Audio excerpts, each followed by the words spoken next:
bigkasin mo lamang ito ng 21 times ang kanyang pangalan upang lagi siyang um,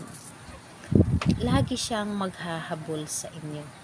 Hello mga guys, kumusta kayo? Panibagong araw, panibagong video na naman tayo. And sa araw na ito ay isa na namang video ang aking tuturo sa inyo na simpleng gabay o simpleng pamamaraan na makakatulong sa atin. At bago ang lahat, gusto ko lang mag-disclaimer sa mga taong hindi naniniwala at hindi gusto ang mga kagaya nitong video. Please skip this video and maghanap kayo ng videos na gustong gusto nyo dahil ang video na ito ay para lamang ito sa mga taong naniniwala and gusto mag-try.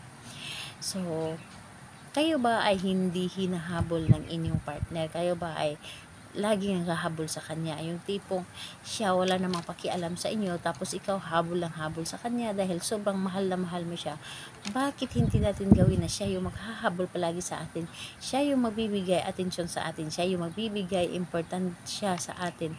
Yung tipong ipaparamdam niya sa atin kung gaano niya tayo kamahal. Yung tipong ipaparamdam niya sa atin na hindi niya kaya mawala tayo sa buhay niya. Napakadali lamang natin itong gawin. Wala tayong ibang gagamitin kundi yung isip lamang natin at yung sarili natin. Kailangan natin ang energy ng ating sarili. Kailangan natin ang magandang paggawa nito, yung tipong wala tayong mga problema, wala tayong mga iniinda na mga iniisip diyan yung sa puso natin. So gawin natin ito ng bukal sa ating puso ang paggawa upang mas mabilis itong gumana sa ating paruroonan.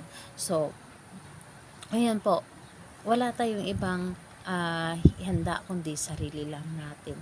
And siguraduhin mo lamang na hindi ka nagdalawang isip sa paggawa nito. So ganito po ang ating gagawin. 21 times natin itong paulit-ulit na sasambitin yung kanyang pangalan at apelyido. So ganito po, pangalan at apelyido, simula ngayon ay lagi mo na akong habul-habulin at bigyan ng importante sa buhay. Pangalan, apelyido, lagi mo akong habul-habulin at bigyan ng importante sa buhay. So 21 times mo po yan nasasambitin. So paulit-ulit lamang. And kung magka-count ka or gumagawa ka nito, kailangan kinakount mo ng inyong mga daliri para hindi ka magkamali or hindi ito magkulang at hindi po sumobra. Dapat po ay sakto po lamang ito na 21 times ang pagkasambit nito at hindi lamang na basta-basta sambit lamang kundi kailangan ay nanggagaling po ito sa ating puso. Yung tipong with feelings yung paggawa natin para mas mabilis natin itong gagawin. At kung ikaw ay isa sa mga may tiwala sa iyong mga ginagawa, mas madali mo ito mapapagana kapag gumagawa kayo ng mga ritual. So kailangan na hindi ka magdududa sa ritual na inyong ginagawa. So ayun po, kailan ito pwedeng gawin? Gawin ito sa gabi or bago ka matulog. Mas i-required ko po sa inyo dahil mas mabilis itong gamuhan na kapag gabi ninyo itong gawin, yung tahimik na ang paligid.